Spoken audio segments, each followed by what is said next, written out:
காவிரி பூம்பட்டினம்னு அழைக்கப்பட்ட பூம்புகார் நகரம் பண்டைய தமிழ்நாட்டுல இருந்த முக்கியமான துறைமுகங்கள்ல ஒன்னா கருதப்படுது. இது சங்க காலத்துல இருந்த சோழ பேரரசோட முக்கிய துறைமுக பகுதியா விளங்கிட்டு வந்திருக்கு. காவிரி ஆற்றோட கழிமுகத்தை அண்டி அமைஞ்சிருந்த இந்த நகரம் காவிரி பட்டினம், புகார், பூம்புகார்னு வெவ்வேறு பேர்கள்ல அழைக்கப்பட்டு வந்திருக்கு. இந்த நகரத்தோட முக்கிய சிறப்பா வணிகம் செய்யறது நடந்ததால பல நாடுகள்ல இருந்து பல மக்கள் இந்த புகார் நகருக்கு வணிகத்துக்காக வந்து போயிருக்காங்க. இந்த புகார் பகுதியிலேயே இந்த வணிகர்களோட குடியேற்றங்களும் இந்த பகுதிகளில் இருந்ததுக்கான ஆதாரங்கள் சங்க காலம் மற்றும் சங்கம் மருவிய காலத்தை சேர்ந்த இலக்கியங்கள் மூலமா நம்மால தெரிஞ்சுக்க முடியுது. சங்க இலக்கியங்கள்ல வங்கக்கடல் துறைமுகங்களா 4 பகுதிகளை குறிப்பிட்டிருக்காங்க. அதுல கொர்க்கைங்கிறது பாண்டிய நாட்டு துறைமுகமாகவும், ஏர்பட்டினம்ங்கிறது ஒய்மா நாட்டு துறைமுகமாகவும், நீர்பெயற்றுங்கிறது தொண்டை நாட்டை சேர்ந்த துறைமுகமாகவும், புகாருங்கிறது காவிரி பூம்பட்டினம் சோழ நாட்டு துறைமுகமாகவும் விளங்கிட்டு வந்திருக்குங்கிறத சங்ககால இலக்கியங்கள்ல உள்ள குறிப்புகள் மூலமா நாம தெரிஞ்சுக்கலாம்.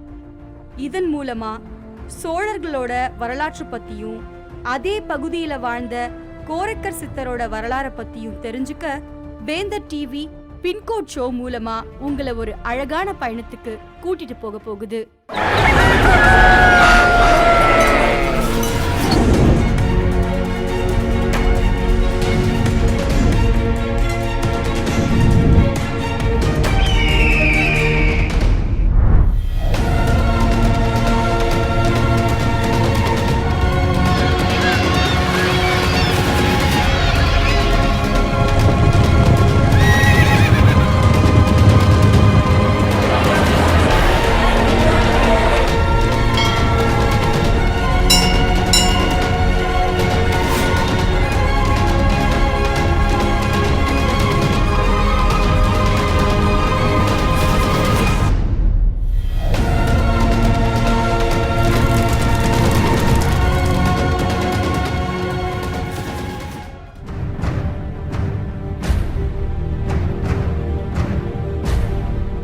நம்ம வரலாற்றில் தேடி தெரிஞ்சிக்க வேண்டிய இடங்கள் அப்படின்றது நிறைய இருக்குது. ஆனால் அதை நம்ம கண்டுக்காமல் இருக்கிறோம் அப்படின்றது தான் உண்மை.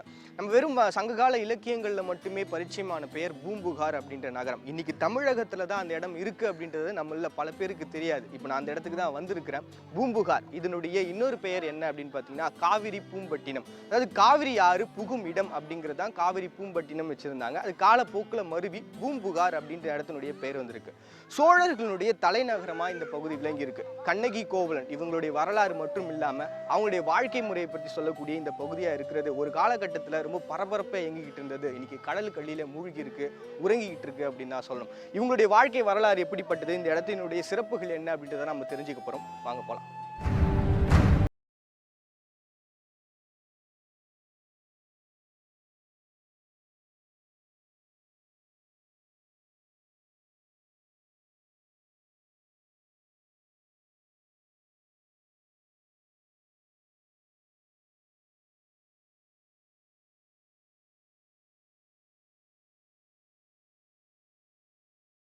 இந்த பகுதிக்கு வந்ததுலேருந்து சோழர்களுடைய வரலாறு என்ன, பூம்புகார் அப்படின்ற ஒரு பிரம்மாண்டமான நகரம், ஒரு அழகான நகரம் அப்படின்னு தொடர்ச்சியாக சொல்லிக்கிட்டே இருக்கிறானே, அது என்னதான் ஏன்ப்பா இது அப்படியே சொல்லிகிட்டே இருக்கணும் அப்படின்னு நீங்கள் கேட்கலாம். பட் ஆனால் இந்த மாதிரியான விஷயங்களை இன்றைக்கும் பார்த்தீங்கன்னா இந்த டீ கடையில் உட்காந்துட்டு வயதில் முதிர்ந்தவர்கள் மட்டுமே பேசிகிட்டு இருக்காங்க. நம்ம அதை பெருசாக கண்டுக்கிறது இல்லை. ஆனால் இந்த இடம் அந்த அளவிற்கு ஒரு முக்கியத்துவம் வாய்ந்த ஒன்று தான். ஏன்னா ஒரு காலகட்டத்தில் வைடூரங்களால் நிறைஞ்ச அதனுடைய வணிகம் நடந்த பகுதி இன்னைக்கு வெறும் சும்மா ஏதோ ஒரு வீட்டுக்கு தேவையான ஏதோ ஒரு பொருட்களை விற்கக்கூடிய ஒரு பகுதியாக மாறி போயிருக்கு. உலகத்துக்கே மூத்தவன் தமிழன் அப்படின்றத வெளிப்படுத்துகிற விதமாக இருக்கக்கூடிய பல பகுதிகள் இன்னைக்கு நம்மளால் அதை பற்றி ஆராய்ச்சி பண்ணவோ அதை பற்றி தெரிஞ்சுக்கவோ நம்ம முன்னும் வரல அப்படின்றது ஒரு வருத்தத்திற்குரிய ஒரு விஷயம் தான். ஏன்னா உலகத்தில் பல பகுதிகள் ஆராய்ச்சி நடத்திட்டே இருக்கிறாங்க. ஆனால் இந்த மாதிரியான ஒரு பகுதிகளுக்கு ஆராய்ச்சி பண்ணி இதனுடைய உண்மைத்தன்மை என்ன அப்படின்றத வெளியில் கொண்டு வந்தால் மட்டும்தான் நாம யார் அப்படின்றது நமக்கு தெரியும். ஏன்னா நம்ம யாருன்றது நம்ம தான் கண்டுபிடிக்கணும், வேற ஒருத்தர் கண்டுபிடிக்க முடியாது இல்லையா? ஸோ இந்த மாதிரியான ஒரு முன்னோட்டம் இந்த இடத்துல இப்போ பார்த்தோம்னா நிறைய பேர் வராங்க, ஒரு சுற்றுலா தலமாக வேடிக்கை பார்க்கக்கூடிய ஒரு பகுதியாக இருக்குது. ஆனால் நாம யாருன்றதை நம்ம தெரிஞ்சுக்க வேண்டியது நம்முடைய கடமை அப்படின்னு நான் நினைக்கிறேன்.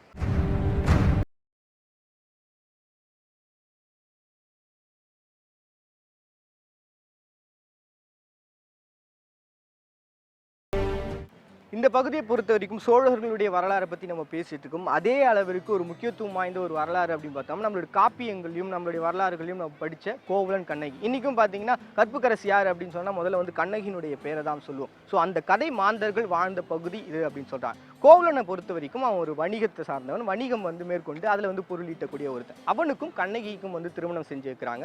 அவங்களுடைய வாழ்க்கை அப்படின்றது ஒரு சந்தோஷமான ஒரு வாழ்க்கையாக தான் இருந்திருக்கு. இதை தொடர்ந்து பார்த்தீங்கன்னா ஒரு நடனத்தை பார்க்கலாம் அப்படின்னு சொல்லிட்டு கோவலன் போகிறான். அப்படி போகும்பொழுது அந்த இடத்துல மாதவியை மீட் பண்ணுறான். அவங்களுடைய பாசத்தில் விழுந்த அவன் தன்னுடைய பொருள் எல்லாத்தையும் அந்த இடத்துல தொலைச்சிட்றான். திரும்ப அவன் வீட்டுக்கு வரும்பொழுது கண்ணகி கிட்ட வந்து இந்த விஷயத்தெல்லாம் சொல்லும் பொழுது நம்ம வந்து ஒரு பெரிய அளவில் வாழ்ந்த குடும்பம், நம்ம இப்போ வந்து ஒரு வறுமையில் இருக்கோம், இப்படி நம்ம சொந்த ஊரில் நம்ம வசிக்கக்கூடாது, நம்ம வேற இடத்துக்கு போயிடலாம் அப்படின்னு சொல்லிட்டு மதுரைக்கு போகிறாங்க. அப்போ என்ன பண்ணுறாங்க, அந்த இடத்துல வாழ்றதுக்கு அவங்களுக்கு பொருள் தேவைப்படுது. அப்போ அவங்க கிட்ட வந்து சிலம்பு இருக்குது. அந்த சிலம்பு என்ன பண்ணுறாங்க, கொடுத்து இதை எடுத்துகிட்டு போய் பொற்கொள்ளர்கிட்ட கொடு, அவங்க வந்து பைசா தருவாங்க, அதை நீ எடுத்துகிட்டு வா, நம்மளுடைய குடும்பத்தை நம்ம வாழ்ந்துக்கலாம் அப்படின்னு சொல்லிட்டு இவங்க போகிற அதே சமயத்தில் என்ன நடக்குது அப்படின்னா பாண்டியனுடைய அரசவையிலேருந்து அங்கேருந்து ஒரு சிலம்பு வருது. அதை என்ன பண்ணுறாரு, பொற்கொள்ளர் களவாடி வச்சிடறாரு. ஆனால் அதில் திருநது அப்படின்னு பார்த்தா இந்த கோவலன் அப்படின்னு சொல்லி பொய் குற்றச்சாட்டை வச்சிடறாங்க. இதனால அவனுக்கு தண்டனையும் கிடைச்சி அவனுடைய இறப்பானது நிர்ணயிக்கப்படுது. ஸோ இதனால இதை கேட்ட கண்ணகி கோபம் அடைஞ்சு மதுரைக்கு போகிறாங்க. அந்த இடத்துல போயிட்டு நீங்கள் வந்து ஒரு பொய்யான ஒரு தீர்ப்பு சொல்லியிருக்கீங்க அப்படின்னு சொல்லிட்டு என் கையில் இருக்கிற இந்த சிலம்பு இதை வந்து பாருங்க, இதுக்குள்ளே இருக்க மணியும் அதுவும் ஒன்றா இருக்கும் அப்படின்னு சொல்லிட்டு அந்த இடத்துல ஒரு வாதாடி அங்கே வந்து நீதியை நிலையாட்டுறாங்க. அதாவது இந்த இடத்தை பொறுத்த வரைக்கும் நம்ம வந்து மணிமேகலையாக இருக்கட்டும், ஒரு சிலப்பதிகாரமாக இருக்கட்டும், நிறைய காவியங்களாக இருக்கட்டும், இது எல்லாமே வந்து வெறும் கதையாக பார்த்தா அது வெறும் கதை தான். ஆனால் அதுக்குள்ளே இருக்கக்கூடிய நீதியும் அதில் இருக்கக்கூடிய விஷயங்களை நம்ம பார்த்தோம் அப்படின்னா நம்ம வாழ்க்கைக்கு தேவையான அத்தனையும் அதுக்குள்ளே வச்சிருக்காங்க அப்படின்னு நான் சொல்லணும். ஸோ இன்னைக்கு இந்த கண்ணகி கோவலன் கதை மாந்தர்கள் வாழ்ந்த இந்த பகுதிக்கு வந்தது எனக்கு ஒரு மிகப்பெரிய சந்தோஷத்தை தான் கொடுத்தது.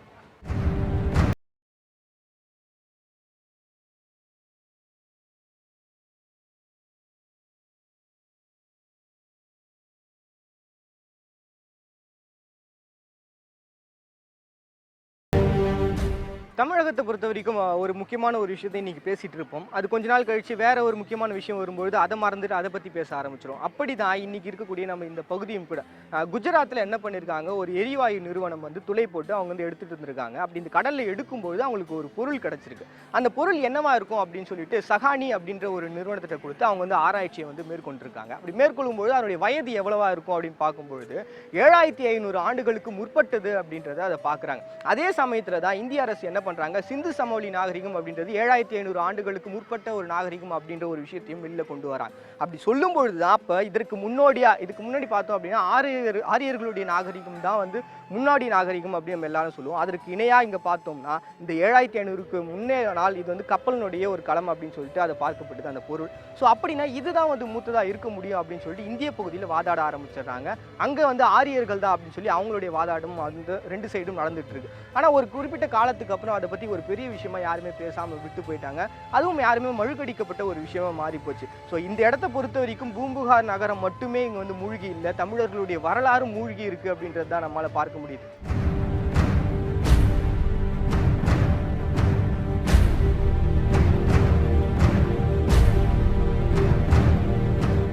பூம்புகார் அப்படின்னு அழைக்கப்படக்கூடிய காவிரி பூம்பட்டினம் இந்த பகுதி நம்ம எல்லாருக்குமே இன்னைக்கு தெரியுது அப்படின்னா அதுக்கு காரணம் வந்து தமிழ் அறிஞர்களாக இருக்கக்கூடிய இந்த கலைஞர், அது போல தமிழ் ஆர்வலர்களுடைய அவங்களோட எடுத்து வச்ச அந்த அடிகள் தான். ஏன்னா அவங்க வந்ததுக்கு பிறகு தான் இதை வந்து ஒரு பெரிய அளவில் இந்த புனரமைச்சு இந்த பகுதிகளாக இருக்குது, இதை மக்கள் தெரிஞ்சுக்கணுன்றதுக்காக நிறைய நடவடிக்கைகளை எடுத்தாங்க. ஆனால் அவங்களுடைய ஆட்சிக்கு பிறகு பார்த்தீங்கன்னா இது ஒரு பெரிய பொலிவு இல்லாமல் ஒரு நலிவடைந்த ஒரு பகுதியாக மாறிச்சு. பெரிய அளவில் புனரமைப்பு அப்படின்றது இல்லாமையே போச்சு. இன்னமும் வந்து இந்த பகுதியை பற்றி மக்கள் தெரிஞ்சுக்கணுன்றதுக்காக நிறைய விஷயங்கள் பண்ணாங்க அப்படின்னா இன்னும் சிறப்பானதாகவே இருக்கும்.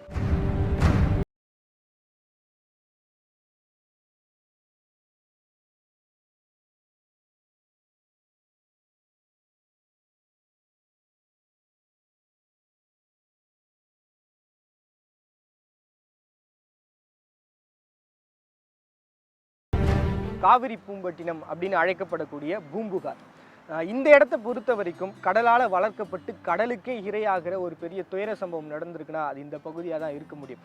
இன்னைக்கும் வரலாற்று ஆராய்ச்சியாளர்களாக இந்த பகுதியில் வரக்கூடியவங்க தான் சொல்லக்கூடியது என்ன அப்படின்னா ஹரப்பா, மொகஞ்சதாரோ இதை தான் வந்து ஒரு முதன்மையான ஒரு நாகரிக நகரங்களாக நம்ம பார்ப்போம். அதற்கே முன்னோடியாக இருந்தது தான் இந்த பூம்புகார் நகரம் அப்படின்னு கூட சொல்கிறாங்க. இந்த பகுதியை பொறுத்த வரைக்கும் நிறைய வணிகங்கள் நடந்திருக்கு, ஒரு பெரிய துறைமுகமாக இந்த பகுதிகள் இருந்திருக்கு. சோழர்கள் அந்த காலகட்டத்தில் எப்படி இந்த பகுதியை ஆண்டாங்க, எப்படி வளர்ந்தாங்க அப்படின்ற இன்ஃபர்மேஷனை நம்ம பல பேர் தெரிஞ்சிக்க முற்படுறது இல்லை அப்படின்னு தான் சொல்லணும். நான் இப்போ கூட இந்த நாகப்பட்டினத்தில் பூம்புகார் அப்படின்ற ஒரு பகுதி இருக்குது அப்படின்னு சொல்லுவாங்க. அதான் அதனுடைய வரலாற்று பின்னணி அப்படின்றது பல பேருக்கு தெரியாது. சரி, இதனுடைய வரலாற்று பின்னணி என்ன அப்படின்றத நம்ம தெளிவாக இப்போ தெரிஞ்சுக்க போகிறோம். இதுவே பூம்புகார் நகரம் இருந்த காலகட்டத்திலேயே கடற்கரை ஓரமா அவங்களோட வணிகத்தையும் அது சார்ந்த வணிக கட்டிடங்களையும் உருவாக்க காரணமா அமைஞ்சது. இதுக்கு இதே பூம்புகார் பகுதியோரத்துல அமைஞ்சிருக்கிற டேனிஷ்காரங்களால உருவாக்கப்பட்ட தரங்கம்பாடி டேனிஷ் கோட்டைய ஒரு ஆகச்சிறந்த உதாரணமா எடுத்துக்கலாம். இன்னைக்கும் இந்தியா முழுக்க கடல் வழி வாணிபம் செய்யறதுக்கு இந்த புகார் நகரத்தை முன்னோடியா சொல்லலாம். சிந்து சமவெளி நாகரிகத்துக்கும் பூம்புகார் நகர நாகரிகத்துக்கும் இடையில பல மாற்று கருத்துக்கள் நம்மள பலர்கிட்ட இருந்துட்டு வந்தாலும் பூம்புகார் நகர நாகரிகம் தான் எல்லா நாகரிக வளர்ச்சிக்கும் முன்னோடிங்கிற கருத்தை நம்ம ஏத்துக்கத்தான் வேணும். சிந்து சமவெளி மக்கள் வடக்குல இருந்து தெற்கு நோக்கி வந்திருக்கலாங்கிறது பல அறிஞர்களால சொல்லப்பட்டாலும் பூம்புகார் குறித்த ஆய்வுகள்ல தமிழர்கள் வடக்குல இருந்து தெற்கு நோக்கி வரவில்லைன்னோ தெற்குல இருந்தே வடக்கு நோக்கியே போயிருக்கிறதா நம்பப்படுது. அன்னைக்கு குமரிகண்டம்னு ஒரு பகுதிய ஒட்டுமொத்த உலகத்திலையும் மனிதன் உருவான பகுதியா வரலாற்று ஆராய்ச்சியாளர்களால பார்க்கப்படுது. அது மட்டும் இல்லாம அவங்களோட மொழி தமிழ் மொழியா இருந்திருக்கு. இதனாலதான் சிந்து சமவெளி நாகரிகத்துக்கு முந்தைய காலகட்ட நாகரிகமா இந்த பூம்புகார் நகர நாகரிகம் இருந்ததா சொல்லப்படுது. சிந்து சமவெளியில சங்க தமிழர்களோட துறைமுகங்கள், தலைநகரங்கள், ஊர்களோட பெயர்கள் பாகிஸ்தான்ல இருக்கிற கொர்க்கை, வஞ்சி, தொண்டி, மத்ரை, உரை, கூடல்கட் மற்றும் கோழிங்கிற பேர்லையும் ஆப்கானிஸ்தான்ல இருக்கிற கொர்க்கை, பூம்புகாருங்கிற ஊர் பெயர்கள் சங்க இலக்கியங்கள்ல குறிப்பிடப்பட்டுள்ள துறைமுக நகரங்களோட பேரான கொர்க்கை, வஞ்சி, தொண்டி, உறையூர், கூடல், கோழி, பூம்புகார் பெயர்கள்ல ஒத்து இருக்கிறத வச்சு பூம்புகார் நகர நாகரிகம் பழமையானதுதான்னு பல அறிஞர்களோட பார்வையா பார்க்கப்படுது. இந்த பூம்புகார் நகர நாகரிகமும் சோழர்கள் கடல் கடந்து வாணிகம் செஞ்சதும் அங்க அவர்களோட ஆட்சி பகுதிய நிலைநாட்டினதும் சோழன் வைக்கப்பட்ட ஊரோட பேர்கள்ல இருக்கிற ஒற்றுமை மூலமா நம்மால தெரிஞ்சுக்க முடியுது. இன்னைக்கும் ஆப்கானிஸ்தான், பாகிஸ்தான்ல இருக்கிற ஆறுகள், நதிகளுக்கு பேர் ஒற்றுமை ஒரே மாதிரியா இருந்துட்டு வருதுங்கிறது மறுக்க முடியாத உண்மையா பார்க்கப்படுது. ஆப்கானிஸ்தான்ல இருக்கிற காவிரி, பொர்னை, பொருன்சும், பாகிஸ்தான்ல இருக்கிற காவேரிவாலா, பொர்னை, புரோனை, காரியாரோங்கிற பெயர்கள் சங்க இலக்கியங்கள்ல குறிப்பிடப்பட்டுள்ள காவேரி, பொருணை, காரியாறுங்கிற நதி பெயர்களை நினைவுபடுத்துற விதமா தமிழ் வரலாற்று ஆராய்ச்சியாளர் பாலகிருஷ்ணனோட தமிழ் குறித்த பல ஆய்வுகள் மூலமா நம்மால தெரிஞ்சுக்க முடியுது. நம்ம நாட்டை பத்தின வரலாற்று தெரிஞ்சுக்கவும் ஆராய்ச்சி பண்ணவும் பல தமிழ் ஆராய்ச்சியாளர்கள் முயற்சிகள்ல ஈடுபட்டுட்டு தான் வராங்க. நம்ம நாட்டை பத்தின வரலாற்று பதிவுகளை நாம தெரிஞ்சுக்கிட்டதை விட நம்மள நாடி வந்த வெளிநாட்டுக்காரன் நம்மளை விட நல்லாவே தெரிஞ்சு வச்சிருக்கான்னே சொல்லலாம். அதனாலதான் இன்னைக்கும் நாம உருவாக்குன பல விஷயங்களுக்கு அவங்க காப்புரிமை வாங்கி சொந்தம் கொண்டாடிட்டு வராங்க.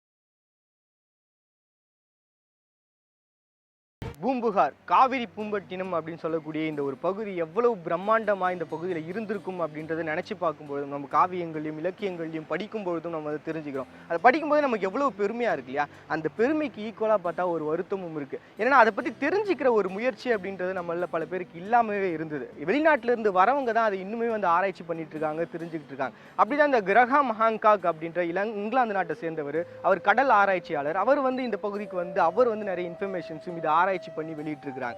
ஸோ இன்னுமே கூட நம்ம அதை பத்தியான தெரிஞ்சுக்காம இருக்கிறது அப்படின்றது கொஞ்சம் வருத்தத்திற்குற ஒரு விஷயமா தான் இருக்கு. சரி, இப்படி வெளியிலேருந்து வரக்கூடிய அந்த ஆராய்ச்சியாளர்கள் ஆராய்ச்சி செஞ்சு என்ன விஷயங்களை வெளியிட்டு இருக்காங்க அதான் நம்ம தொடர்ந்து தெரிஞ்சுக்க போறோம். இந்திய அரசாலேயே தொல்லியல் ஆய்வு மேற்கொள்ள போதிய பண வசதி இல்லாம பூம்புகார் நகரம் பத்தின ஆய்வை மேற்கொள்ள முடியாம போச்சுங்கிற செய்தி நாம வெட்கப்படக்கூடிய ஒரு விஷயம். இப்படி நம்ம நாட்டோட வரலாறு தெரிஞ்சுக்க நம்ம காட்டாத அக்கறை எங்கேயோ இருந்துட்டு வர ஒரு சிலரால தெரிஞ்சுக்க முடியுது. இன்னைக்கும் புகார் நகரம்னு ஒண்ணு இருந்ததாகவும் அதுல சோழ மன்னன் வணிகம் செஞ்சு உலகம் முழுவதும் பயணிச்சதும் சிந்து சமவெளி நாகரிகத்துக்கு முன்னாடி நம்மளோட முன்னரான முற்கால சோழர்கள்னு இங்கிலாந்து நாட்டை சேர்ந்த ஆழ்கடல் ஆய்வாளர் கிரஹாம் ஹான்காக்ங்கிறவரோட கடலியல் ஆய்வு மூலமா நமக்கு தெரிய வந்திருக்குன்னே சொல்லலாம்.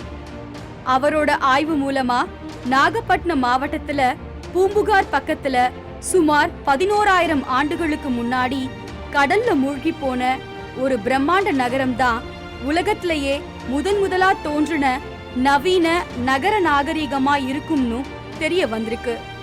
இந்த உண்மைய கடந்த 2001ஆம் வருஷம் பூம்புகார் கடற்பகுதியில இவர் மேற்கொண்ட தீவிர ஆழ்கடல் ஆராய்ச்சி மூலமா நம்மளால தெரிஞ்சுக்க முடியுது. இந்திய அரசோட கட்டுப்பாட்டுல கோவால அமைஞ்சிருக்கிற தேசிய ஆழ்கடல் ஆராய்ச்சி கழகம்ங்கிற நிறுவனம் 1990கள்ல வரலாற்று புகழ் வாய்ந்த ஒரு ஆய்வை பூம்புகார் பகுதியில மேற்கொண்டுச்சு. கிட்டத்தட்ட 1993 வரைக்கும் நடைபெற்ற இந்த ஆய்வுல பூம்புகார் கடற்பகுதியில இருந்து சுமார் 3 கிலோமீட்டர் தொலைவுக்குள்ள பல வட்ட வடிவத்துல கிணறுகள் இருந்தது கண்டுபிடிக்கப்பட்டுச்சு. இந்த கிணறுகள் பூம்புகார்ல இருந்து தரங்கம்பாடி வரைக்கும் கடற்பகுதியில பரவி இருந்தது ஆய்வுகள் மூலமா தெரிய வந்துச்சு. இது சங்க காலத்தை சேர்ந்ததுன்னு சொல்ற விதமா சுட்ட செங்கற்கல்லால கட்டப்பட்ட டா வடிவ கட்டிடம் ஒன்றும் கண்டுபிடிக்கப்பட்டுச்சு. அது மட்டும் இல்லாம சுமார் 25 அடி ஆழத்துல குதிரை குழம்பு வடிவத்துல 85 அடி நீளமும் 2 மீட்டர் அகலமும் கொண்ட பல பொருட்களை எடுத்திருக்காங்க. இது எல்லாமே பூம்புகார் கடற்பகுதியில ஒரு பெரிய நகரம் மூழ்கி இருக்கிறதுக்கான சான்றா அமைஞ்சிருக்கு. இப்படிப்பட்ட சூழ்நிலையில நம்ம இந்திய ஆழ்கடல் ஆராய்ச்சி கழகம் நிதி பற்றாக்குறையால தன்னோட ஆய்வை நிறுத்துறதா அறிக்கைய விட்டாங்க. இத கேள்விப்பட்ட இங்கிலாந்தை சேர்ந்த ஆழ்கடல் ஆராய்ச்சியாளர் கிரஹாம் ஹான்காக் இங்கிலாந்தை சேர்ந்த சேனல் 4 மற்றும் அமெரிக்காவை சேர்ந்த லேர்னிங் சேனல்ங்கிற தனியார் தொலைக்காட்சிகள் நிறுவனத்தோட நிதி உதவியால இந்திய ஆழ்கடல் ஆராய்ச்சி கழகத்தோட அனுமதியில தன்னோட ஆராய்ச்சிய இங்க தொடங்கினாரு. இந்த ஆராய்ச்சியோட முடிவுல பூம்புகார் கடற்பகுதியில குறுக்கும் நெடுக்குமா நீண்ட அகலமான தெருக்களோட உறுதியான கற்களால கட்டப்பட்ட கட்டிடங்களோட இடிபாடுகளோட கூடிய ஒரு பிரம்மாண்ட நகரம் மூழ்கி போனத அவர் பயன்படுத்தின நவீன சைட் ஸ்கேன் சோனார் கருவி மூலமா தெளிவா படம் பிடிச்சு காட்டினாரு.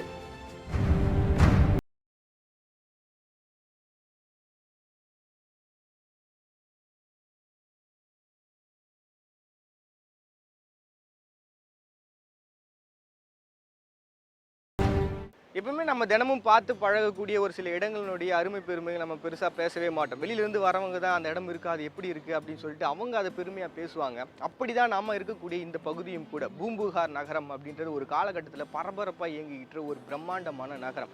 இந்த இடம் வந்து இன்னைக்கு கடல் கடியில் மூழ்கி இருக்குது அப்படின்னு சொல்லிட்டு இங்கிலாந்து நாட்டை சேர்ந்த ஒருவர் கிரஹாம் ஹான்காக் அப்படின்றது அவருடைய பேர். அவர் வந்து ஆழ்கடல் ஆராய்ச்சியாளராக இருக்கக்கூடியவர். அவர் என்ன சொல்லியிருக்காரு அப்படின்னா 11,000 ஆண்டுகளுக்கு முன்னாடி நவீன நாகரிகமாக இயங்கிட்டு இருந்த நகரம் இது அப்படின்னு சொல்லி அவருடைய குறிப்புகள்ல அவருடைய ஆராய்ச்சி மூலமா சொல்லியிருக்கிறார். இன்னைக்கு பார்த்தீங்கன்னா கிட்டத்தட்ட ஒரு 3 கிலோமீட்டர் பரப்பளவில் இதனுடைய கடற்கரை ஓரமானது அமைஞ்சிருக்கு. இந்த இடம் சுற்றி முழுக்கவே வந்து அந்த பூம்புகார் நகரம் தான் இருந்திருக்கு அப்படின்றது இந்த மாதிரியான வரலாற்று குறிப்புகள் மூலமா நம்மளால தெரிஞ்சுக்க முடியுது.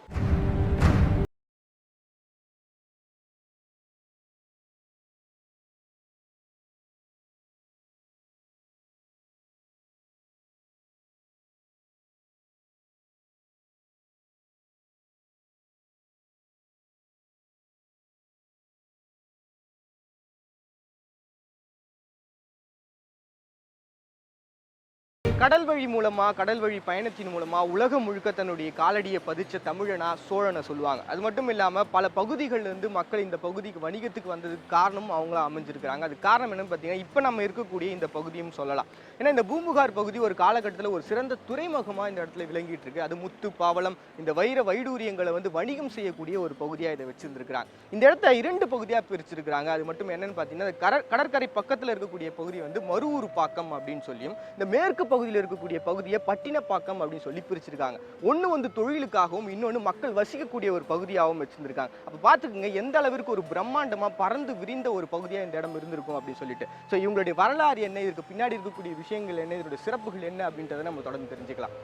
இப்படி சிறப்பு வாய்ந்த இந்த காவிரி பூம்பட்டினம் நகரம் கடற்கோளுக்கு முன்னாடி வளம் நிறைந்த தெருக்களையும், அந்த தெருக்கள்ல கடல் மார்க்கமா வாணிபம் செய்ய வந்த பல வெளிநாட்டு வணிகர்கள் வாங்கி செல்ல ஏதுவா வைரங்கள், முத்துக்கள், பவளங்கள், மாணிக்க கற்கள் விற்கப்பட்டிருக்கு. அன்னைக்கு புகார் நகரம் இருந்ததுக்கான சான்றா நமக்கு இருக்கிற ஒரே சான்று காவிரியோட கழிமுக பகுதியான காவிரி பூம்பட்டினம் தான். இன்னைக்கும் சரி, அன்னைக்கும் சரி, சோழ நாட்டு பகுதி செழிப்பான பகுதியாவே இருந்துட்டு வந்திருக்கு. அதுவே பல வெளிநாட்டு வணிகர்கள் கவனத்தை நம்ம நாட்டு பக்கம் திரும்ப வச்சதுன்னே சொல்லலாம். வடமலையில இருந்து கிடைச்ச மாணிக்க கற்கள், மேற்கு மலையில இருந்து கிடைச்ச சந்தனம், அகில் முதலான வாசனை பொருட்கள், தென்கடல்ல இருந்து கிடைச்ச முத்துக்கள், கங்கை காவிரி பகுதிகளில் விளைவிக்கப்பட்ட நெல், தானியங்கள் முதலான விளைச்சல்கள், ஈழத்து உணவுன்னு விலை மதிக்க முடியாத பொருட்கள் எல்லாம் மண்டி கிடக்கிற ஒரு வணிக பகுதியா இந்த புகார் நகர தெருக்கள் விளங்கிட்டு வந்திருக்கு. இந்த வணிக பொருட்கள் எல்லாம் ஒரு குறிப்பிட்ட நாட்கள்ல சந்தைப்படுத்தப்பட்டிருக்கு. இந்த சந்தைகள்ல கிடைக்கவே கிடைக்காத பொருட்களே இல்லைன்னு சொல்ற அளவுக்கு எல்லா பொருட்களுமே கிடைச்சிருக்கு. அது மட்டும் இல்லாம இந்த பகுதிகள்ல சீனர்கள் முதற்கொண்டு மற்ற நாட்டை சேர்ந்தவங்களும் வந்து வணிகம் செஞ்சதும் சீன கனகம்னு அழைக்கப்படுற சீன நாட்டு தங்கத்தை தமிழக பொற்கொள்ளர்கள் நகைகளா மாற்றி ஏற்றுமதி செய்யப்பட்டிருக்கு.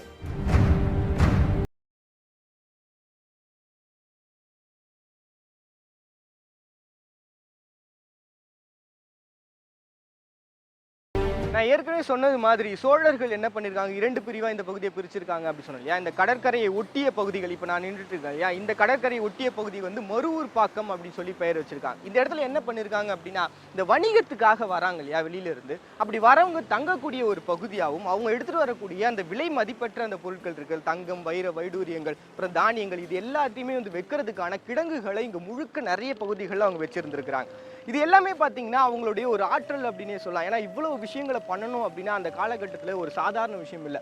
மக்களினுடைய ஆதரவோடு அவங்க இதெல்லாம் பண்ணியிருக்கிறாங்க. அது மட்டும் இல்லாமல் இங்கே இப்போ நான் நின்றுக்கூடிய இந்த பகுதி என்னன்னா, அவங்க வரக்கூடிய அந்த கப்பல்கள்லாம் சரி செய்யக்கூடிய ஒரு பகுதியாக இருக்கும். கப்பல்லாம் நிறுத்தி கொண்டு போகிறது, அந்த ஏற்றுமதி செய்யக்கூடியது அப்படின்னு சொல்லிட்டு நினச்சி திங்க் பண்ணி பாருங்களேன், ஒரு கிராஃபிக்ஸில் நம்ம மைண்டில் எந்த அளவிற்கு ஒரு பிரம்மாண்டமாக இந்த இடம் இருந்திருக்கும் அப்படின்னு சொல்லிட்டு. ஸோ இவங்களுடைய ஆற்றலையும் அந்த மக்களினுடைய அந்த உதவியும் இல்லாமல் இந்த விஷயத்தையும் நம்மளால் பண்ணியிருக்க முடியாது அப்படின்னு தான் தோணுது. ஸோ இவங்களுடைய ஆற்றல் என்னை வியக்க தான் வைக்குது அப்படின்னு சொல்லணும்.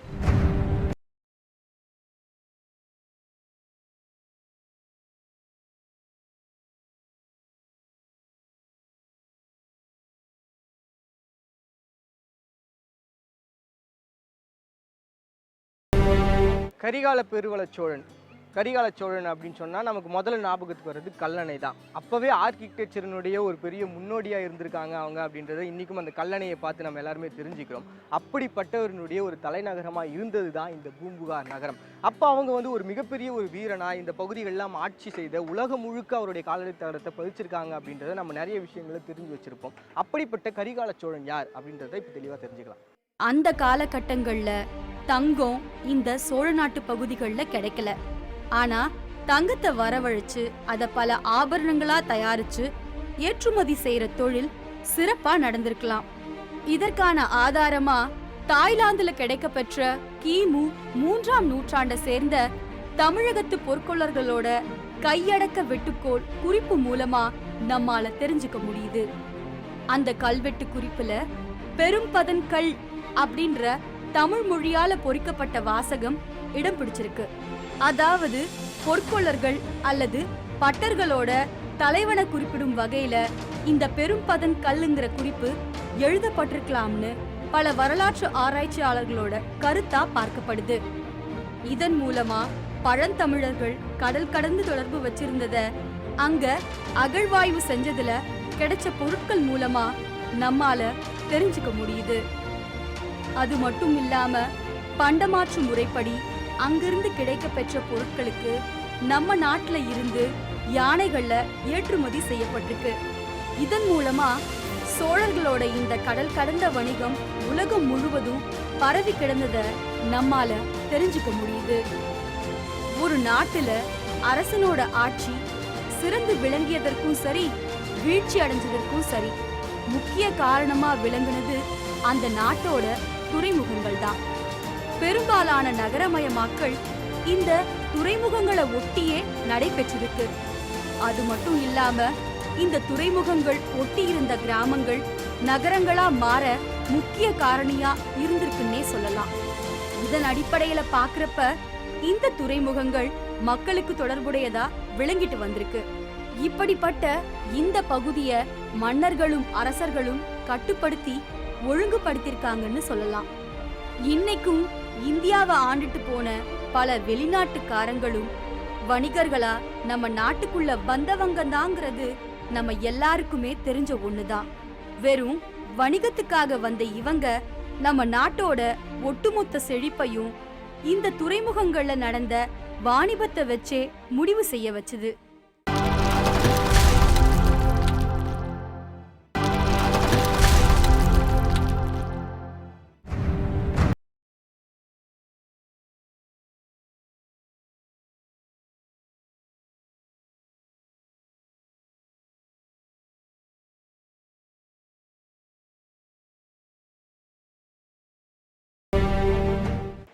மருவூர் பாக்கம் இந்த பகுதியை பொறுத்த வரைக்கும் சோழர்கள் எப்படி வடிவமைச்சிருந்தாங்க அப்படின்னா, இங்கே வந்து மக்கள் வசிக்கக்கூடிய ஒரு பகுதியாக தான் இருந்தது. நான் ஏற்கனவே சொல்லியிருந்தேன் மருவூர் பாக்கம் அந்த இடத்துல வணிகர்கள் வந்து தங்கக்கூடிய ஒரு பகுதி அப்படின்ட்டு. அப்போவே அவங்க தங்கும் விடுதிகளே அவங்க எப்படி அமைச்சிருந்தாங்கன்னா இந்த கண்ணாடிகள் மூலமாக டிரான்ஸ்பரன்ஸாக இப்போ நம்ம பார்க்குறோம் இல்லையா ஐடி பார்க், அந்த மாதிரி வந்து அதை உருவாக்கி வச்சுருந்தாங்க. அப்போ சோழர்கள் வசிக்கக்கூடிய பகுதியை அவங்க எந்த அளவிற்கு வச்சுருந்துருப்பாங்க அப்படின்னு நினச்சி பாருங்களேன்.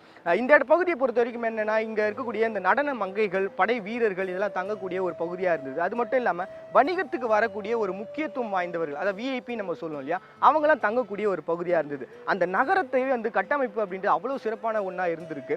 அங்கங்கே வந்து பூங்காக்களை வச்சு அதை இன்னுமே அழகுபடுத்திருக்காங்க. இங்கே வெளிநாட்டிலேருந்து வரக்கூடியவங்க இதை பற்றி ஆராய்ச்சி பண்ணி அந்த காலகட்டத்தில் முதன்மையான ஒரு நாகரிகம் இருந்த ஒரு இடமாக இதை சொன்னாங்க. இன்னைக்கு அந்த இடம் இருந்திருந்தா நினச்சி பாருங்க, இன்னைக்கு இருக்கக்கூடிய மற்ற நகரங்கள் எல்லாத்துக்கும் ஒரு முதன்மையான அந்த இடமா இருந்திருக்கும் அப்படின்னு நினைக்கும் பொழுதே வந்து ரொம்ப சந்தோஷமா இருக்கு. அது மட்டும் இல்லாம இந்த மூழ்கி போன நகரம் கடல்ல சுமார் 75 அடி ஆழத்துல புதஞ்சு போயிருக்கிறதா கண்டுபிடிக்கப்பட்டுச்சு. இன்னைக்கும் சுமார் 17,000 ஆண்டுகளுக்கு முன்னாடி ஐஸ் ஏஜுங்கிற பனிக்கட்டி காலத்தோட இறுதி பகுதியில பனிப்பாறைகள் உருகியதோட விளைவா பல நகரங்கள் கடலுக்குள்ள மூழ்கி போனதா வரலாறு தெரிவிக்குது.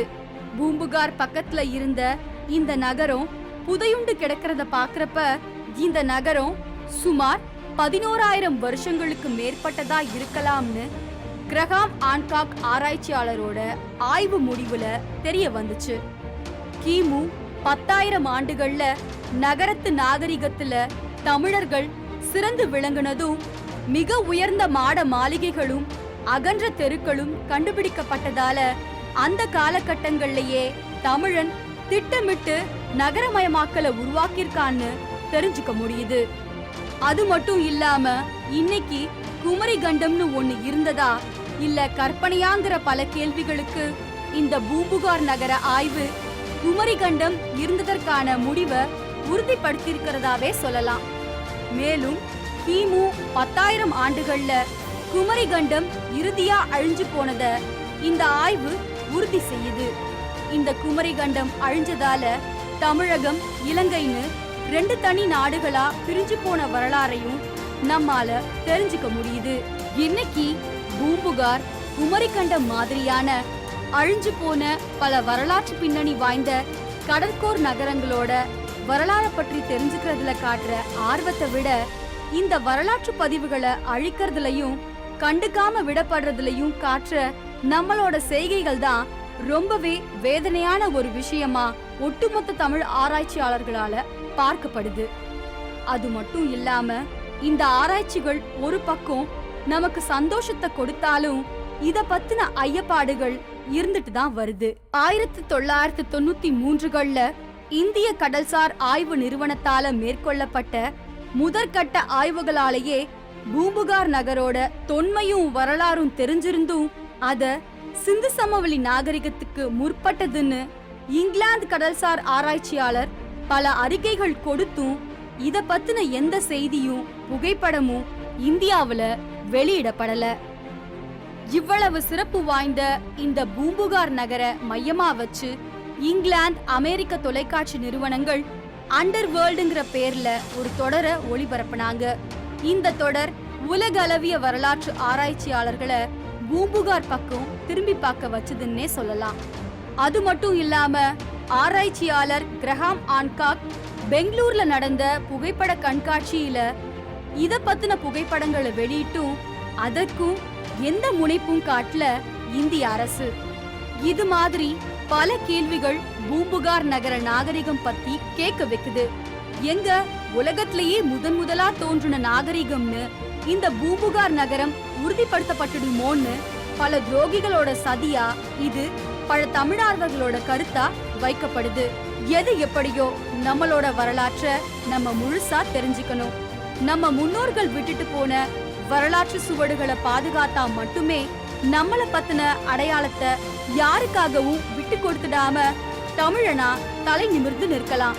இதுக்கு சங்ககால சோழர்கள் ஆண்ட பூம்புகார் மாதிரியான வரலாற்று சான்றே ஆக சிறந்த உதாரணம்ங்கிறது தான் நிதர்சனமான உண்மை.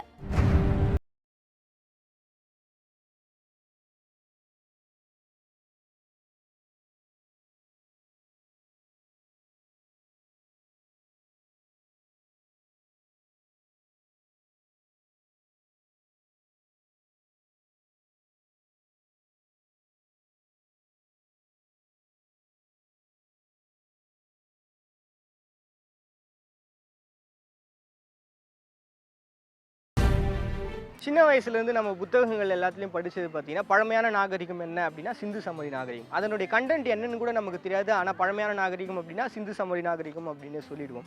ஆனால் அதை விட பழமையான நாகரிகம் ஒன்று இருக்குது, பூம்புகார் நாகரிகம். இன்றைக்கும் வந்து காவிரி பூம்பட்டினத்தை பற்றி யாருக்கா தெரியுமா அப்படின்னா காவிரி தண்ணியே வரலையப்பா அப்படின்னு நம்ம பேசிகிட்டு இருக்கோம் சம்மந்தம் இல்லாமல். ஆனால் அந்த மாதிரி ஒரு நாகரிகம் நம்ம நாட்டில் இருந்துட்டு இருக்கு, இன்றைக்கும் இருக்குது. அதை பற்றியான ஆராய்ச்சிகள் அப்படின்றது ஒரு பெரிய அளவில் இல்லாமையே இருக்குது. இன்னமும் அதனுடைய உண்மைத்தன்மை என்ன அப்படின்றது ஆராய்ச்சி மேற்கொண்டு வர்றதுக்கான ஒரு முன்னோடியா யாருமே இல்லை அப்படின்றது வருத்தத்திற்குரிய ஒரு விஷயமா தான் இருக்கு. இந்த மாதிரியான ஆச்சரியமான அபூர்வமான நிறைய விஷயங்கள் நம்ம தமிழகத்துல இருக்கு, நம்ம தெரிஞ்சிக்க வேண்டிய இடத்துல இருக்கு அப்படின்றத நம்ம தெரிஞ்சிக்க வேண்டியது நம்முடைய கடமையாவே இருக்கு. இந்த மாதிரி நிறைய சிறப்பான இடங்கள் இருக்கு நம்ம தேடி பயணிக்கிறதுக்கு. போலாம் வாங்க.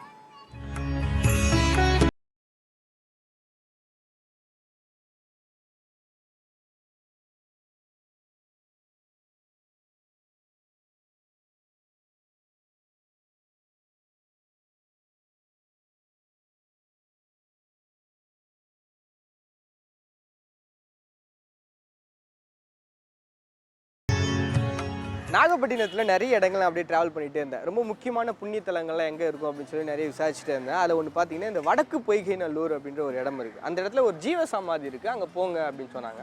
ஸோ அதை தேடி தான் இங்கே வந்திருக்கேன். அதாவது இந்து மதத்தை பொறுத்த வரைக்கும் என்னென்னு பார்த்தீங்கன்னா, அந்த கடவுள்களுக்கு அடுத்தபடியாக ரொம்ப முக்கியத்துவமாக பார்க்கப்பட்டது 18 சித்தர்கள். அந்த 18 சித்தர்களில் 16வது இடத்துல இருக்கக்கூடியதான் கோரக்க சித்தர் அப்படின்னு சொல்லிட்டு அவர் மச்சந்த சித்தருடைய ஒரு சிஷ்யன். ஸோ இந்த இடத்துல அவருடைய ஜீவசமாதி அமைஞ்சிருக்கு அப்படின்னு சொன்னாங்க. அவருக்கு இந்த இடத்துல மட்டும் இல்லை, கிட்டத்தட்ட 8 இடம், அந்த பொதிகை மலை, ஆனைமலை அப்படின்ற மாதிரி ஒரு 8 இடங்களில் ஜீவசமாதி இருக்குன்னு சொன்னாங்க. அது எப்படி ஒருத்தருக்கு 8 இடத்துல ஜீவசமாதி இருக்கும் அப்படின்ற கேள்வி எனக்குள்ளேயும் இருக்குது. அதே மாதிரி கோரக்க சித்தர் இந்த இடத்துல வர்றதுக்கான ரீசன் என்ன, இதனுடைய வரலாறு என்ன அப்படின்ற விஷயங்கள்லாம் தெரிஞ்சுக்கிறதுக்காக இங்கே வந்திருக்கேன். வாங்க போகலாம்.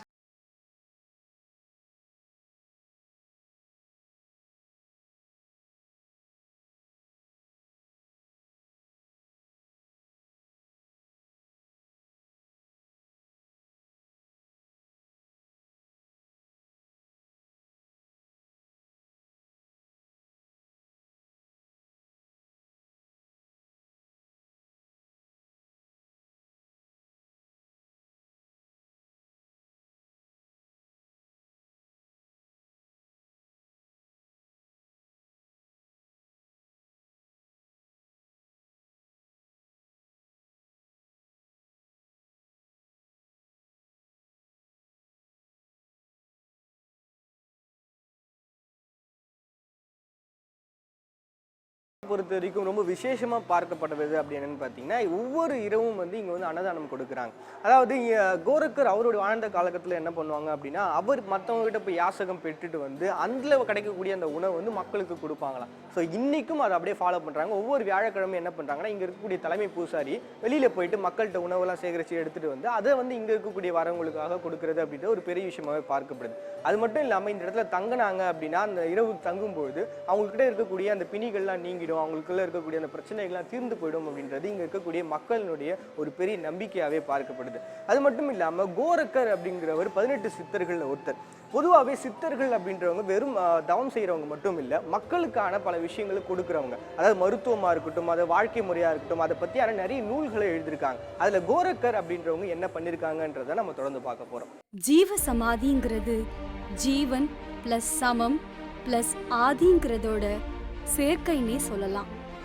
அதாவது ஆதியாகிய இறைவன் கிட்ட இருந்து வந்த ஜீவனை சமன் செய்தல்ங்கிறது தான் அர்த்தம். பெரும்பாலான ஞானிகள், யோகிகள், சித்தர்கள், சாதுக்கள் மாதிரி இருக்கிறவங்க சித்தோங்கிற அறிவை பயன்படுத்தி மனசை வெல்றதுக்கு அவங்களோட வாழ்க்கையில கடுமையான ஒழுக்கங்களையும் தவ நெறிமுறைகளையும் பின்பற்றி வாழுற வாழ்க்கையா பார்க்கப்படுது.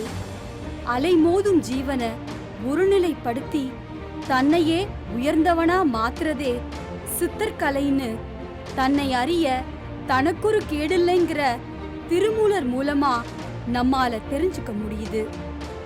மனிதனா பிறந்து சித்த நிலைய அடையிற சித்தர்கள் கடவுளுக்கு பல சமயங்கள்ல உதவுனதா பல வரலாற்று குறிப்புகள் மூலமா நம்மால தெரிஞ்சுக்க முடியும். கடவுளை கண்டு தெளிஞ்சவங்க சித்தர்கள்னு அழைக்கப்படுறாங்க. இந்த ஜீவ சமாதிங்கிறது கடவுளால் நியமிக்கப்பட்ட காரியங்களை ஒரு குறிப்பிட்ட காலத்துக்குள்ள நடத்தி காட்டின பிறகு முக்தி அடையிறதே ஆகும். அது மட்டுமில்ல, சமாதி நிலையில இருக்கிற சித்தர்கள் இத யோக நெறியோட உச்சமா கருதுறாங்க. இவங்களோட உடலும் மனசும் மட்டும் நின்னு போயிருக்குமே தவிர உடலை விட்டு பிரியறதில்லைன்னு திருமூலர் மூலமா நம்மால தெரிஞ்சுக்க முடியுது. இன்னைக்கு சித்தர்கள்னு சொன்னதுமே நமக்கு சட்டுன்னு நினைவுக்கு வர்றது 18 சித்தர்களாதான் இருக்கும். இந்த 18 சித்தர்களுமே மனுஷனா பிறந்து யோக நிலைய அடைஞ்சவங்க தான். இவங்க மட்டுமில்ல, இன்னைக்கும் பல சித்தர்கள் இந்த பூமியில வாழ்ந்துட்டு தான் இருக்காங்க. மக்களும் அவங்களால பயனடைஞ்சுக்கிட்டு தான் வராங்க. பொதுவா ஜீவசமாதி அடைஞ்ச யோகியோட உடலை குழி தோண்டி அதுல இருத்தி புதைக்கணும். இது புண்ணியமா பார்க்கப்படுது. அதுக்கு மாறா தீயிட்டு எரிச்சிட்டா நாட்டுல பஞ்சம் ஏற்படும், கேடுகள் பல நடக்கும்னு திருமூலர் சொன்ன கருத்துக்கள் மூலமா நாம தெரிஞ்சுக்கலாம். இந்த ஜீவ சமாதிங்கிறது 9 சான் ஆழத்துக்கு ஒரு குழி தோண்டி அந்த குழிய சுத்தி 5 சான் அகலத்துக்கு முக்கோண வடிவமா ஒரு குகை போல அமைப்புல அமைக்கப்பட்டிருக்கும். அதனோட அளவு 3 சான் அளவுல இருக்கணும். அந்த இடத்துல இந்த ஞானியோட உடலை பத்மாசனத்துல உட்கார வச்சு தங்கம், வெள்ளி, செம்பு, ஈயம், இரும்புன்னு 5 உலோகங்களால நிரப்பி அதுல நவரத்னங்களையும் தர்ப புற்களையும் பரப்பி வெண்மையான திருநீற்றையும் சந்தனம், புனுகு, கஸ்தூரியால நிரப்பி அதுல அந்த ஞானியோட உடலை சேர்த்து இந்த குகை போல அமைப்புல இருக்கிற குழியில மூடிடுவாங்க. ஏன் இந்த மாதிரி அமைக்கணும்னு உங்களுக்கே ஒரு கேள்வி தோணும். பெரும்பாலான சித்தர் ஜீவ சமாதிங்க கோவில்களுக்கு நிகரானதாகவே பார்க்கப்படுது. கோவில்கள்ல கற்சிலைகளுக்கு அடியில வைக்கப்படுற செம்பு தகடுகளும் நவதானியங்களும் அதே கோவில் கலசங்கள்ல பயன்படுத்துற நவதானியங்களோட சேர்ந்து கோள்கள்ல இருந்து வர ஒருவித ஆற்றலை உள்வாங்கி அந்த ஆற்றலை மக்களுக்கு வழங்குது.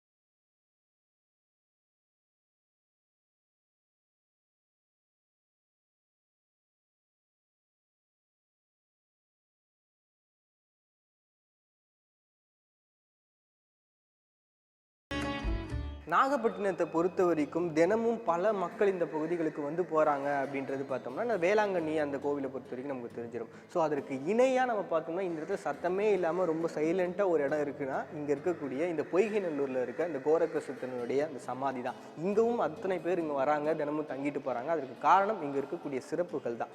மற்ற சித்தர்களுக்கும் இவருக்கும் உள்ள ஒரு பெரிய வேறுபாடு என்ன, இவருக்கான தனித்தன்மை என்ன அப்படின்னு நம்ம பார்த்தோம் அப்படின்னா, இவர் என்ன பண்ணுறாரு, மற்ற சித்தர்கள் எழுதக்கூடிய நூல்கள் எல்லாமே இலைமறைவு காயாக இருக்கும். அதாவது ஒரு நூலினுடைய ஒரு அமைப்பு பார்த்தோம்னா, இப்போ ஒரு மூலிகை இருக்குன்னா அந்த மூலிகைக்கு வேற ஒரு பெயர் வச்சிருப்பாங்க. ரொம்ப ஈஸியாக மக்கள் அதை புரிஞ்சிக்க கூடாது, அதனால வரக்கூடிய நன்மை வந்து தீமையாக போய் முடிஞ்சிடும் அப்படின்றதுனால அவங்க என்ன பண்ணுவாங்க, ரொம்ப இலைமறைவு காயாவது வச்சிருப்பாங்க. பட் இவர் வந்து அது மக்கள் எல்லாம் தெரிஞ்சுக்கணும், அவங்க வாழ்க்கையில் நன்மைகள் ஏற்படணும் அப்படின்றதுக்காக அந்த விஷயங்கள்லாம் ரொம்ப தொகுத்து ரொம்ப இயல்பான ஒரு வாக்கியத்தோட எல்லாருக்கும் புரியுற மாதிரி எழுதியிருப்பாரு.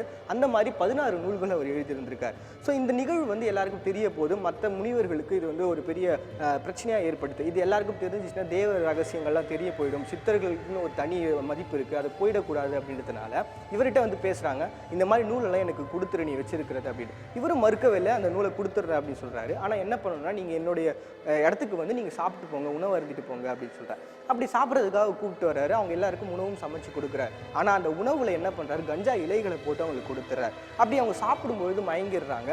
அந்த சமயத்தில் அந்த 16 நூல்களையும் எடுத்து அதை தொகுத்து ரொம்ப சுருக்கி சந்திர ரேகை அப்படின்ற ஒரு நூலாக எழுதிடுறாரு. இது வந்து மக்கள்கிட்ட வந்து போய் சேர்ந்தே ஆகணும் அப்படின்றதுனால இவங்க என்ன பண்ணுறாங்கன்னா, அந்த மயக்கம் தெளிஞ்சதுக்கப்புறம் அந்த 16 நூல்களை வாங்கிட்டு போய் எரிச்சிடுறாங்க. அவங்க முடிஞ்சிச்சு அப்படின்னு நினச்சிடுறாங்க. ஆனால் இந்த சுவாரஸ்யமான நிகழ்வு கூட அந்த சந்திர ரேகை அப்படின்ற புத்தகத்தில் அவர் எழுதி வச்சிருக்கிறார். ஸோ இன்னைக்கும் இந்த இடத்துக்கு வந்து போகிறவங்களுக்கு அவங்க நிறைய விஷயத்த சொல்கிறாங்க. அதாவது அவங்களுடைய கனவுலையோ அவங்க இங்கே தங்கும்பொழுது அவங்களுக்கு எல்லா விஷயமும் கிடைக்குது அப்படின்றது மக்களுடைய பெரிய நம்பிக்கையாகவே இருக்குது. சரி, இப்படிப்பட்ட சித்தர்களுடைய இன்னும் சில விஷயங்கள் நம்ம தொடர்ந்து பார்க்க போகிறோம், தெரிஞ்சுக்க போகிறோம். அதே முறைதான் இந்த ஜீவ சமாதிகள்லையும் பயன்படுத்தப்படுது. பொதுவாவே இறந்த பிறகு ஞானிகளோட உடலுக்கு இவங்க செய்யற இந்த சாங்கியம் ஞானிகளோட ஆற்றலோட சேர்ந்து கோள்கள் கிட்ட இருந்து வர ஆற்றலை உள்வாங்கி அந்த இடமே ஒரு நேர்மறையான ஆற்றலை உருவாக்கிடுது. அது மட்டும் இல்லாம கோரக்கர் மாதிரியான சித்தர்களுக்கு 8 இடங்கள்ல ஜீவசமாதி இருக்குதுன்னா அதுக்கு காரணம் அவரோட கடமைய வெவ்வேறு காலகட்டங்கள்ல வெவ்வேறு இடங்கள்ல செயல்படுத்தணும்னு இறைவனால விதிக்கப்பட்ட கட்டளைன்னு சொல்லலாம். இவங்க ஒரு இடத்துல ஜீவசமாதி அடைஞ்சிட்டு இன்னொரு ஊர்ல இன்னொரு பேர்ல சித்தரா உருவாகி மறைஞ்சிட்டு தான் வருவாங்களே தவிர இவங்கள ஒரு இடத்துல பூட்டி வைக்க முடியாதுன்னே சொல்லலாம். இன்றைய நவீன காலகட்டத்துல பிளாக் ஹோல் தியரின்னும் உலகம் எப்படி உருவாச்சுன்னு ஆராய்ச்சி செஞ்சு பார்க்க முடிஞ்ச நம்மளால உயிரோட இருக்கிற ஒரு மனுஷன் சாகுறப்ப அவனோட எடையில இருந்து 21 கிராம் குறையுதுங்கிறத கண்டுபிடிச்சிருக்கோம். ஆனா அந்த உயிரை பிடிச்சு வைக்கவோ அடைச்சு வைக்கவோ முடியல. ஆனா இந்த உடல் அழிஞ்சாலும் உயிர் அழியாம வேற ஒரு ஊடகத்துக்கு மாத்திர சித்த கலைகளை தெரிஞ்சுக்க சித்தர்களுக்கு மட்டுமே தெரிஞ்ச ஒரு விஷயமா பார்க்கப்படுது. அதுவே இன்னைக்கு கோரக்கர் மாதிரியான சித்தர்களோட ஜீவ சமாதி 8 இடங்கள்ல இருக்கிறதுக்கான ஆதாரமா விளங்கிட்டு வருதுங்கிறதே நிதர்சனமான உண்மையா பார்க்கப்படுது.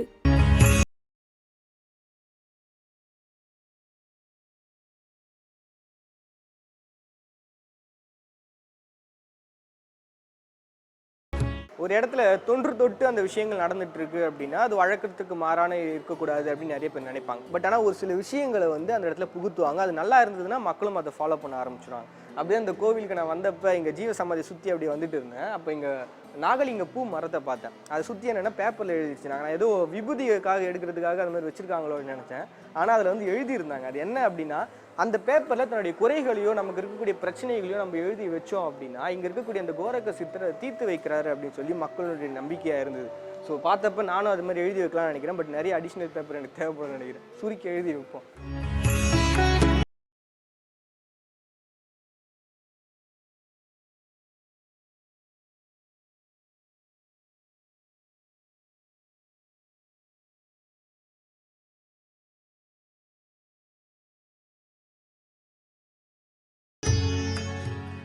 பொதுவாகவே சித்தர்களுடைய வாழ்க்கை முறை அப்படின்றது நார்மலாக இருக்கக்கூடிய வாழ்க்கை முறையிலேருந்து வேறுபட்டு தான் இருக்கும். அவங்களுடைய பிறப்பே பார்த்திங்கன்னா ரொம்ப வித்தியாசமான ஒரு விஷயமாகவே நம்மளால் பார்க்க முடியும். ரொம்ப அதிசயமாகவும் ஆச்சரியமாகவும் இருக்கும்.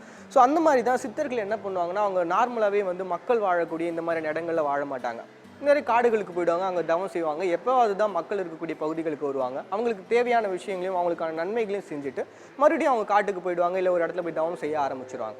அப்படி தான் மச்சேந்திர சித்தர் அப்படின்றவங்க என்ன பண்ணுறாங்கன்னா, இங்கே தவம் செஞ்சுட்டு இருக்காங்க. தவம் செஞ்சுட்டு பொதிகை மலைக்கு போகணும் அப்படின்றதுனால அவங்க பொதிகை மலைக்கு போகிற வழியில் பார்த்தீங்கன்னா நிறைய இடங்களை அவங்க கடந்து போகிறாங்க. அப்படி சம்பல்பட்டி அப்படின்ற ஒரு இடம் இருக்குது. அந்த சிற்றூருக்கு வரக்கூடிய ஒரு நேரம் வந்தது. அவருக்கு தாகம் எடுக்க ஆரம்பிச்சது. ஓகே, தண்ணி குடிக்கலாம் அப்படின்னு சொல்லிட்டு ஒரு வீட்டுக்கு போய் கேட்குறாங்க. அந்த வீட்டில் இருக்கக்கூடிய ஒரு பெண்மணி வெளியில் வந்து அவங்களுக்கு வந்து தண்ணி கொடுக்குறாங்க. தண்ணி மட்டும் இல்லாமல் அவர் பசியாகவும் இருப்பாங்களேன்னு சொல்லிட்டு சாப்பாடும் அவங்களுக்கு கொடுக்குறாங்க. இப்படி சாப்பாடும் கொடுத்து அவங்க வயிறு நிறைய வச்சதை பார்த்த அந்த சித்தர் அவங்களுடைய முகத்தில் ஏதோ ஒரு கவலை இருக்கிறத பார்க்குறாங்க. அப்படி என்னன்னு சொல்லிட்டு அவங்ககிட்ட கேட்கும்போது, எனக்கு வந்து பிள்ளை இல்லாமல் இருக்குது அப்படின்னு சொல்கிறாங்க. அப்போ என்ன பண்ணுறாரு, தங்கிட்ட வச்சிருந்த அந்த விபூதியை எடுத்து ஒரு பச்சிலையில் மடித்து அவங்ககிட்ட கொடுக்குறாங்க. இதை சாப்பிடு, இந்த வழிமுறைகளை பின்பற்று அப்படின்னு சொல்லி அவங்ககிட்ட சொல்லிட்டு அவர் போயிடுறாரு பொதிகை மலைக்கு. இவங்க என்ன பண்ணுறாங்கன்னா, இதை எடுத்துகிட்டு போயிட்டு தன்னுடைய தோழிகள்கிட்ட அவங்க பரிமாறிக்கிறாங்க. அப்படி சொல்லும்போது அவங்க என்ன சொல்கிறாங்கன்னா, இல்லை இப்படி யாராவது கொடுக்குறத போய் வாங்கி வச்சுக்கிறியா, அவங்க வசியம் பண்ணிட்டா என்ன பண்ணுவேன் அப்படின்னு சொன்ன உடனே அதை வந்து கீழே கொட்டிடுறாங்க. அதுக்கப்புறம் இந்த விஷயம் போயிடுது. மறுபடியும் பொதிகை மலைக்கு போனவர் மறுபடியும் இந்த ஊருக்கு வரக்கூடிய ஒரு சந்தர்ப்பம் ஏற்படுது. அப்படி சம்பல்பட்டிக்கு வந்து அந்த பெண்மணியை பார்த்து கேட்குறாங்க. அவங்களுக்கு ஞாபகம் இல்லை, ஆனால் இந்த சித்தருக்கு ஞாபகம் இருக்குது. என்னம்மா இந்த மாதிரி நான் கொடுத்தனே, எனக்கு ஞாபகம் இருக்கா அப்படின்னு. ஆமாங்க, ஆனால் இந்த மாதிரி என்னோட தோழிகள் சொன்னதுனால நான் போட்டுட்டேன் அப்படின்னு இவர் கோவம் வருது. ஆனால் அவருடைய அறியாமையை அவங்களுக்கு தெரிஞ்சதுனால அவர் கோவப்படாமல், சரி உங்கள் வீட்டில் இருக்கக்கூடிய அடுப்புக்கு என்னை கொண்டு போ அப்படின்றாங்க. ஸோ பின்பகுதியில் இருக்கக்கூடிய அடுப்பு பகுதிக்கு அவங்கள கொண்டு போகிறாரு சித்தர். சித்தர் என்ன பண்ணுறாரு, அந்த இடத்துல பார்த்துட்டு, கோரக்கா நீ எழுந்து வா அப்படின்னு சொல்கிறாரு. அந்த சாம்பல்ல இருந்து ஒரு பாலகன் எழுந்து வரான். இதை பார்த்தோன்னே உங்களுக்கு பெரிய ஆச்சரியமாயிருது. இதுதான் உன்னுடைய அம்மா, நீ வணங்கு அப்படின்னு சொல்லிட்டு. அப்படி ஒரு சாம்பல் மனம் கமழும் கூடிய ஒரு பையனாக வந்தவர் தான் இந்த கோரக்க சித்தர்.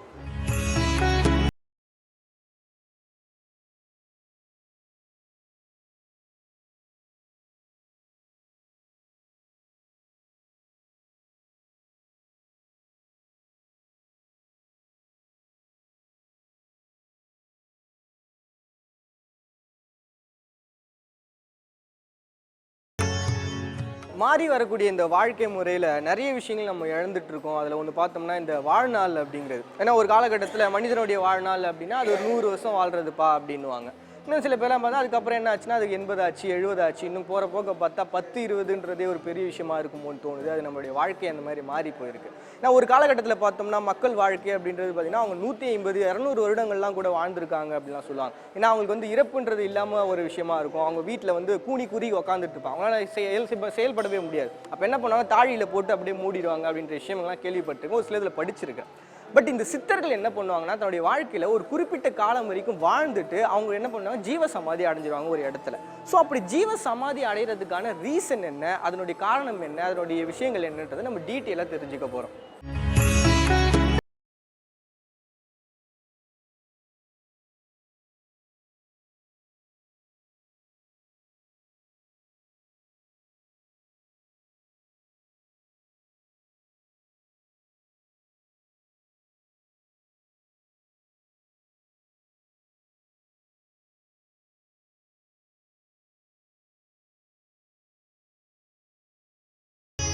இந்த ஜீவ சமாதி இருக்கக்கூடிய இந்த பகுதியை பொறுத்த வரைக்கும் பார்த்தீங்கன்னா இங்கே வந்து அன்னதானம் சாப்பிட்றது அப்படின்றது ஒரு பெரிய விஷயமா பார்க்குறாங்க, ஒரு பெரிய பாக்கியமாக நினைக்கிறாங்க. இன்னைக்கு எனக்கு அந்த பாக்கியம் கிடைச்சது, ஏன்னா இங்கே மக்களோட மக்களாக சேர்ந்து நானும் அந்த அன்னதானத்தை சாப்பிட்டேன். அது மட்டும் இல்லாமல் இந்த வியாழக்கிழமைனா இந்த தலைமை பூசாரி என்ன பண்ணுவாங்கன்னா, இப்போ நீங்கள் பார்த்துட்டு இருக்கீங்க, இந்த அன்னக்காவடி எடுத்துகிட்டு போயிட்டு அங்கே ஊரில் இருக்கக்கூடிய மக்கள்கிட்ட அந்த அன்னத்தை எடுத்துகிட்டு வந்து அதுக்கப்புறம் எல்லாருக்கும் கொடுக்குறதுன்றது ஒரு வழக்கமான ஒரு விஷயமா இருக்குது. ஸோ இது ஃபுல்லாக நான் வந்து அவங்களோட ட்ராவல் பண்ணி இங்கே இருக்கக்கூடிய இந்த கோரக்க சித்தரை பற்றியும் இதனுடைய வரலாறை பற்றியும் தெரிஞ்சுக்கிட்டது ஒரு பெரிய வித்தியாசமான ஒரு புதுமையான ஒரு அனுபவமாக தான் இருந்தது. ஏன்னா நாமளாக நம்ம எல்லா இடத்துக்கும் போக ஒரு என்டர்டெயினான ஒரு விஷயமா இருக்கும். பட் இந்த இடத்துல அது ஒரு வேற ஒரு அனுபவத்தை எனக்கு கொடுத்தது. இதே அனுபவத்தோடு இன்னும் நாகப்பட்டினத்தில் இருக்கக்கூடிய பிற பகுதிகளை நம்ம தேடி பயணிக்க போகிறோம். தொடர்ந்து பயணிக்கலாம் வாங்க.